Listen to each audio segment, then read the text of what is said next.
آپ کا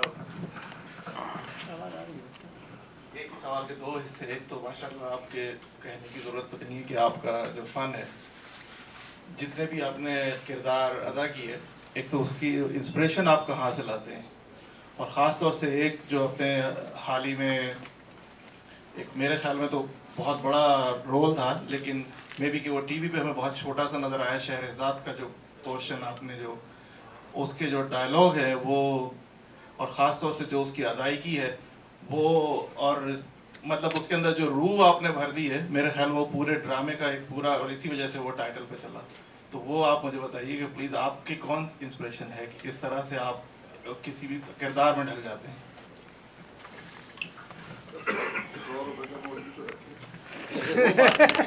جواب پر منحصر. کیا فرمایا؟ 100 روپے کا نوٹ پاکستانی والا. 100 روپے کا نوٹ تو کراچی میں ہوتا ہے, یہاں تو $100 کا ہوتا ہے.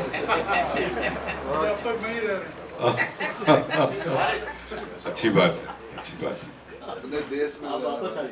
جہاں تک انسپریشن کی بات ہے تو مجھے ضیاء محی الدین صاحب نے یہ ناپا جو انسٹیٹیوٹ کراچی میں بنا ہے, ضیاء میرے بہت پرانے دوست ہیں, کوئی تقریباً 50 سال پرانے, میرے سینئر دوستوں میں ہیں, اس سے سینئر ہیں, بہت ہی نفیس آدمی ہے.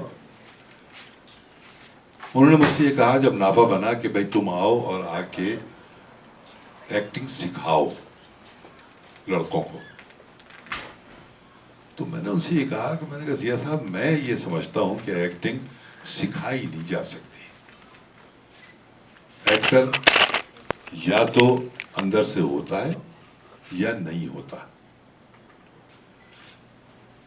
سکھائی نہیں جا سکتی. وہ کہہ رہے ہیں نہیں سکھائی کیوں نہیں جا سکتی, ضرور سکھائی جا سکتی ہے. میں نے کہا یہ صرف محسوس کرنے کا کھیل ہے, یہ محسوسات کا کام ہے, یہ فیلنگ کا کام ہے. اگر اندر سے آپ میں وہ فیلنگ, وہ محسوسات موجود ہیں تو آپ ایکٹر بن سکتے ہیں, ورنہ ایکٹر بننا بڑا مشکل ہے, ناممکن ہے. مثلا میں نے ان سے کہا کہ دیکھیں لکڑی کو آپ کتنا ہی پالش کر لیں, کتنا ہی رگڑ لیں, خوب اچھی طرح چمکا لیں, لیکن وہ سونا نہیں بن سکتی, وہ لکڑی ہی رہے گی. تو اگر سونا بننا ہے تو اس کے لیے اندر سونا ہونا چاہیے. تو اگر سونا نہیں ہے تو آپ جتنا مرضی اسے سکھانے کی کوشش کر لیں, وہ لکڑی ہی رہے گی. خیر بہرحال وہ مجھ سے متفق نہیں ہیں, وہ کہتے نہیں. لیکن میں یہ سمجھتا ہوں کہ یہ جو پرفارمنس کا کام ہے, خاص طور پہ اداکاری کا, گانا سیکھا جا سکتا ہے, گانا سیکھ سکتا ہے آدمی. میں اپنا ایک استاد کوئی کسی کو بنا لوں, وہ مجھے گانا سکھا دے گا. اللہ نے اگر آواز دی ہے اچھی تو میں اچھا گلوکار بن جاؤں گا, اگر اچھی آواز نہیں دی ہے پھر بھی گلوکار ضرور بن جاؤں گا اس کے سکھانے پہ. لیکن اداکار نہیں بن سکتا. اداکار بننے کے لیے اندر سونا ہونا ضروری ہے.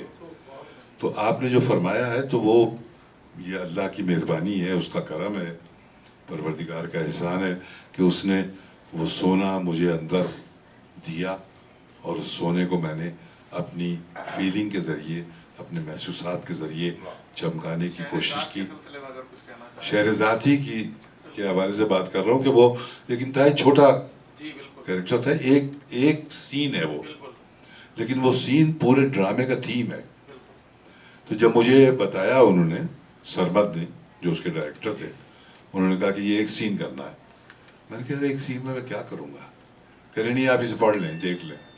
وہ اسکرپٹ دی اس نے, وہ میں نے پڑھا تو مجھے نظر آیا کہ یہ سین تو پورے ڈرامے کا تھیم ہے. تو پھر میں نے اسے کیا, کوشش یہ کی کہ اسے محسوس کروں, اسے اپنے اندر جذب کروں اس کردار کو, اور پھر اس کو پیش کروں.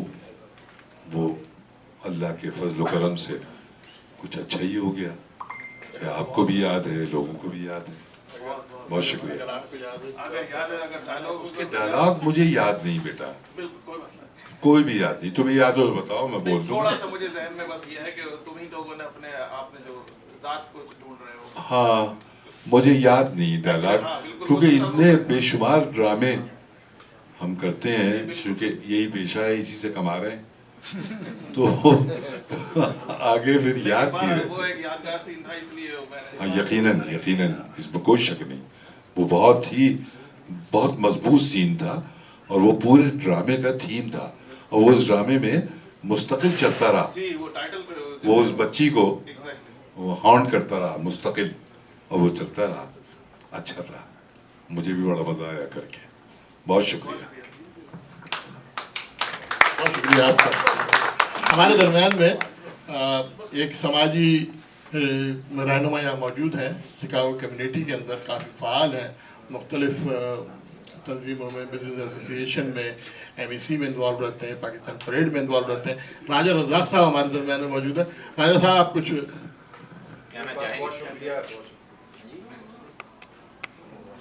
اس کے علاوہ ہمارے پاس عشرت اللہ دتہ صاحب موجود ہیں. یہ ان کے تعلق موسیقار گھرانے سے ہے، خود بہت اچھے گٹارسٹ ہیں، اور جاوید اللہ دتہ صاحب کے چھوٹے بھائی. بہت بڑے. حارث عثمانی ہمارے ساتھ موجود ہیں، کرکٹ کے حوالے سے. آپ کچھ پوچھنا چاہیں؟ جی میرا سوال یہ تھا کہ آواز ماشاءاللہ آواز تو بائک نہیں چاہیے. میں کہہ رہا ہوں کہ جب آپ کی جنریشن وہاں جب کام کرتی تھی، PTV ہوتا تھا، اس میں ڈائلاگ وغیرہ بالکل لائف ہوتی تھی. اس وقت کی ایکٹنگ اور آج کے آرٹسٹ میں آپ کیا فرق محسوس کرتے ہیں؟ بیٹا میں یہ سمجھتا ہوں کہ جو آج کی ہماری نسل ہے وہ ہم سے زیادہ ذہین ہے، اس میں کوئی شک نہیں. اس لیے کہ میں نے کم از کم ہوائی جہاز پہلی مرتبہ میں نے صرف آسمان میں اڑتے ہوئے دیکھا تھا کہ یہ جہاز ہے، لیکن پہلی مرتبہ جب جہاز میں بیٹھا تو یہ 1960-61 کی بات ہے. لیکن آج جو بچہ ہے وہ پیدا ہوتے ہی جہاز میں بیٹھتا ہے، کمپیوٹر اس کے ہاتھ میں ہے، موبائل وہ جانتا ہے چلانا، آئی پیڈ وغیرہ وغیرہ وغیرہ، جو مجھے آج بھی نہیں آتا. آئی پیڈ مجھے آج بھی نہیں آتا. تو وہ بچے بہت ذہین ہیں بیٹا، وہ ہم سے یقیناً ذہین ہیں. لیکن جو ایک کمی ہے، جو مجھے وہ کمی نظر آتی ہے، وہ ہے ڈیووشن کی، وہ ہے محسوس کرنے کی. وہ کمی ہماری اب جو نسل ہے، اداکاری میں خاص طور پر، موسیقی میں بھی میں کہہ سکتا ہوں کہ ان میں وہ ڈیووشن نہیں ہے. وہ جو ڈوبنا ہے، جو اس میں غرق ہو جانا ہے فن میں، وہ ان میں نہیں ہے. تو آپ یہ کہہ رہے ہیں کہ اس وقت کمرشل نہیں تھے، اب کمرشل ہو گئے؟ اب کمرشل تو ہو گئے، یقیناً ہو گئے. اس وقت نہیں تھے. اس وقت ہمیں 125 روپے ایک ڈرامے کے ملتے تھے، اور ہمیں گھر چلانے کے لیے کہیں اور کچھ کام کرنا پڑتا تھا. میں کالج میں پڑھاتا تھا، اور بھی ہمارے دوست سب یہی کرتے تھے. لیکن ڈیووشن بڑی تھی. اور ایک چیز اور بتاؤں کہ اس زمانے میں ریہرسلز بہت ہوتی تھی، جو بہت ضروری ہے. ریہرسل ہونا بہت ضروری ہے کسی بھی ڈرامے کے لیے یا کسی بھی گانے کے لیے. اس کی ریہرسل ہونا بہت ضروری ہے. جو ریہرسل اب ختم ہو گئی، اب ریہرسل ہوتی نہیں. اب تو وہ ٹیلی فون کرتے ہیں کہ جی منور صاحب ایک یہ ڈرامہ ہے، یہ آپ کو کرنا ہے. تو میں نے کہا یار اسکرپٹ دو مجھے، میں دیکھوں کیا ہے. آپ کو اسکرپٹ کی ضرورت ہے؟ لو کمال کر دو تسی تونوں کی لوڑ ہے اسکرپٹ دی. لو بس تسی آ جانا پرسوں تے اسی دے دیا گے، کر لینا. میں نے کہا نہیں بھائی ایسے نہیں ہوتا، مجھے دو، میں اسے پڑھوں، پڑھ کے میں اس کو بٹوین دا لائن محسوس کروں کہ کیا ہے لکھا، کیا گیا ہے. تو وہ اب ہمارے جو بچے ہیں ان کے پاس یہ ریہرسل کا یا اسکرپٹ کو پڑھنے کا وقت ختم ہو گیا. وہ آتے ہیں، اسی وقت اسکرپٹ ملتا ہے، اسی وقت وہ پڑھتے ہیں، پڑھ کے وہ جملے بول دیتے ہیں. بلکہ بولنا میں نہیں کہتا کہ بولتے ہیں، میں کہتا ہوں اگل دیتے ہیں. بس اب جملے اگلے جاتے ہیں، بولے نہیں جاتے. یہ مسئلہ ہے. کراچی کا کوئی کمپیریزن نہیں تھا اس وقت. ابھی ریسنٹلی 10-15 سال سے کراچی آرٹس کونسل پورے پاکستان کا ایک بڑا فعال ادارہ ہے. یہ کیا وجوہات ہیں؟ آپ اس کے ممبر ہیں باقاعدہ اور آپ کی بڑی خدمات ہیں کراچی آرٹس کونسل کے لیے. یہ کیسے ایک دم سے اللہ تعالیٰ نظر بد سے بچائے، کیسے ایک دم سے یہ کراچی آرٹس کونسل پاکستان کا ایک نامور ادارہ بن گیا؟ کیا وجوہات ہیں اور کون لوگ اس کے عوامل میں شامل ہیں؟ دیکھیے بات یہ ہے کہ ہر کام کو ایک سطح تک پہنچانے کے لیے جنون کی ضرورت ہوتی ہے. تو جنونی لوگ نہیں تھے جب تم نے کہا ہے نا آئے تھے وہاں سے. اس وقت عمارت موجود تھی لیکن جنون نہیں تھا. آج بھی عمارت ہے لیکن ہمیں ایک ایسا شخص مل گیا. میں بھی گورننگ باڈی کا ممبر ہوں اور اسی لیے ہوا ہوں کہ مجھے اس شخص کی محنت اور اس کے خلوص نے متاثر کیا. اس کا نام ہے احمد شاہ. بہت محنتی آدمی ہے، انتھک آدمی ہے، جنونی ہے. اسے میں کہتا ہوں جن. وہ جن ہے. صبح سے رات تک وہ وہاں موجود رہتا ہے اور ہر طریقے سے وہ کوشش یہ کرتا ہے کہ آرٹس کونسل کی زیادہ سے زیادہ بہتر ایک شخصیت سامنے آئے. حالانکہ کسی ادارے کی شخصیت کہنا عجیب لگتا ہے لیکن اس نے آرٹس کونسل کو ایک ادارے سے زیادہ ایک شخصیت بنا دیا ہے. اور بہت ہی ماشاءاللہ اب جیسے تم نے کہا ہے تمہیں اندازہ ہوگا کہ بہت ہی فعال ادارہ ہو گیا ہے. یعنی 365 سال میں کم سے کم 365 تو تقریبات ہوتی ہی ہوتی ہیں. اس میں بڑی بڑی تقریبات ہیں. ابھی یوتھ فیسٹیول ہوا ہے، بہت عظیم انداز سے ہوا. اس کے علاوہ اردو کانفرنس ہوئی، بہت اعلیٰ اور بے انتہا کامیاب. اس کے علاوہ اور بے تحاشا وہ تقریبات ایسی ہوتی ہیں کہ جن کا شمار نہ صرف پاکستان بلکہ ہندوستان پاکستان کی بڑی تقریبات میں کیا جا سکتا ہے، مشاہرہ ہوتا ہے. تو جنون کی ضرورت ہے اور ہمیں ایک جنونی آدمی، ایک جن مل گیا ہے اور وہ یہ کر رہا ہے. احمد شاہ صاحب جو ہیں وہ ہمارا بہت قریبی دوست. یہ جو نفر صاحب یہ بھی یہ جنون رکھتے ہیں. یہاں پہ اس میں تھوڑا سا اضافہ کرنا چاہوں گا چونکہ اس جنونی جدوجہد کا ایک حصہ میں بھی رہا ہوں 90s میں اور 2000 کی جو 2002 میں گورننگ باڈی میں. احمد شاہ حقیقت میں ایک جن ہے اور احمد شاہ ان لوگوں میں سے ہے جس نے اب سے 4 سال پہلے تک بغیر کسی اعزاز، بغیر کسی عہدے کے بے لوث خدمت کی اس گروپ کی کہ جس نے اس کو متحرک بنایا. اور پھر ہم لوگوں کی زبردستی کے بعد وہ شخص اس کا ادارے کا صدر منتخب ہوا اور نہ صرف صدر منتخب ہوا، نہ مسلسل رہا، اب جنرل سیکریٹری ہے. اور یہ فیکٹ ہے اور میں پورے طور سے توثیق کرتا ہوں جو منور صاحب نے کہا ہے کہ احمد شاہ وہ شخص ہے جس نے آرٹس کاؤنسل میں بے جان جسم میں جان ڈالی. اور آج آرٹس کاؤنسل صرف کراچی میں نہیں پورے پاکستان کے لیے ایک مشعل راہ بنی ہوئی ہے. جب اس کے الیکشنز ہوتے ہیں دسمبر میں آخر اتوار کو تو ملک بھر سے لوگ آتے ہیں آرٹس کاؤنسل کے الیکشنز کو دیکھنے اور اس کے نتائج سے آگاہ. بہت شکریہ آپ کا انور بھائی. جاوید صاحب آپ کے سوال کے بتائیں.